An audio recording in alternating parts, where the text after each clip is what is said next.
Hello everyone, very good morning. এখন বাজে সকাল 7টা। ঘুম থেকে উঠে ফ্রেশ হয়ে চলে এসেছি বেডশিট চেঞ্জ করতে। আচ্ছা, তোমরা কিভাবে বেডশিট চেঞ্জ করো? আমি তো একটা তুড়ি মেরেই চেঞ্জ করে নিই। যাই হোক, এখন বাজে 7:30 আর এখন আমি বসে গিয়েছি পড়তে। 10:30 মানে পাক্কা 3 ঘন্টা আমি পড়াশোনা করব। ঋষভ থাকলে সেভাবে আলাদা সময় বার করা হয় না পড়ার জন্য। আজকেও নেই, তাই আমি একটু পড়ে নেব মনের সুখে।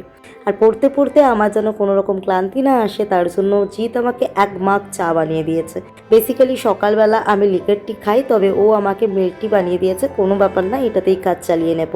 10:30 বাজে এখন। চলে এসেছি ব্রেকফাস্ট করতে। আজকের মেনুতে ছিল ভাত, আলু সিদ্ধ, ডিম সিদ্ধ, ঘি। আমাদের তো দারুণ লাগে, তোমাদের কেমন লাগে জানিও। জ্যাকের জন্য আমি খাবার রেডি করে নিয়েছি, জ্যাককে এখন খেতে দেবো। জ্যাক অলরেডি ঘরের ভেতরে চিল্লাচ্ছে, শুনতেই পাচ্ছ, বাইরে বেরোনোর জন্য। তো ওর শরীরটা খারাপ, তাই ওকে এখন দই ভাত দিয়েছি আর এদিকে জলও দিয়ে নিয়েছি। এখন ওকে আমি খুলে দেব। ওর দরজাটা খুলে দিই।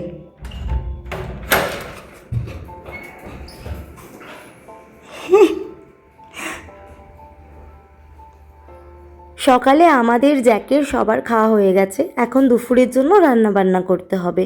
সবার প্রথমে শরবত খেয়ে শরীরটাকে ঠান্ডা করে নিলাম, এবার রান্না বান্না করব। আজকে না সেরকম কিছু রান্না বান্না হবে না, কারণ আজকে আমরা এক জায়গায় যাব। কোথায় যাব, কেন যাব, কি করতে যাব, অবশ্যই তোমাদের সাথে শেয়ার করব। সকালে যেহেতু দুবেলার জন্য ভাত করে নিয়েছিলাম, তাই এখন আর ভাত করব না, ভাত রয়েছে। আজকে আমি মাছের মাথা দিয়ে মুগ ডাল করব। তার জন্য প্রথমে মুগ ডালটাকে খালি কড়াইয়ে টেলে নিলাম, তারপর ধুয়ে হলুদ নুন কাঁচা লঙ্কা দিয়ে সিদ্ধ করতে দিয়ে দিলাম। আর এখানে আমি রুই মাছের মাথাটাকে ভালো করে ভেজে নিয়েছি। আজকে ভাত, ডাল আর আলু চিপস দিয়ে খাওয়াটা হবে। রান্না করতে করতে রোজই আমি হাঁপিয়ে যাই, আজকেও গিয়েছিলাম, তার জন্য একটা লুকো খেয়ে নিলাম। তারপর সোজা খাওয়া দাওয়া সেরে চলে এসেছি কৃষ্ণনগর খোসলাতে। খোসলা হলো একটা ইলেকট্রনিক শপ। বলো তো আজকে আমরা এখানে কেন এসেছি? তোমাদের কি মনে হয় আজকে আমরা এখানে কি কিনতে এসেছি? AC, fridge, washing machine, TV, কোনটা আমার বাড়িতে নেই বলো তো? হ্যাঁ হ্যাঁ, ঠিকই ধরেছো, টিভি। টিভি কিনতেই আজকে আমরা সুদূরে এসেছি, মানে নবদ্বীপ ছেড়ে কৃষ্ণনগর চলে এসেছি টিভি কিনতে। টিভি তো কিনে নিয়েছি, তবে আমরা ভেবেছিলাম গাড়ি করেই টিভিটাকে নিয়ে আসতে পারবো, তো সেটা আর সম্ভব হলো না। তাই জন্য ওরা এটাকে কালকে ডেলিভারি দেবে, এখন আর কিছু করার নেই। ভীষণ আশা করে কৃষ্ণনগরে গিয়েছিলাম টিভিটা কিনতে। দোকানে আগে থেকেই কথা বলে রেখেছিলাম যে যেদিন আমরা টিভি কিনবো সেদিনই আমরা বাড়িতে নিয়ে আসবো, আর সেদিনই আমাদেরকে ফিটিংস করিয়ে দিতে হবে। কিন্তু কি করা যাবে বলো তো, ভাগ্যে যেটুকু আছে তার বাইরে তো এক ফোঁটাও পাবো না, তাই না?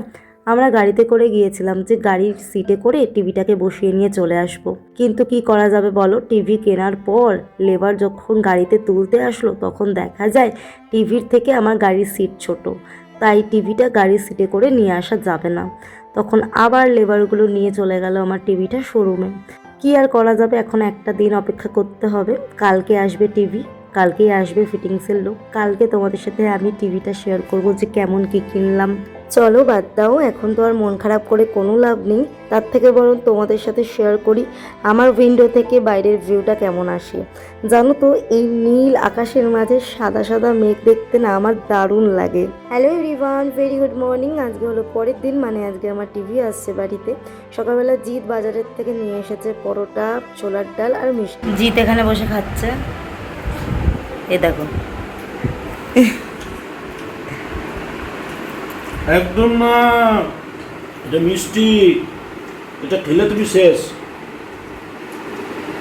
জ্যাক দিচ্ছে না, দিচ্ছে না, তোমাকে দিচ্ছে না। ওই দেখো আমার শখের টিভি চলে এসেছে।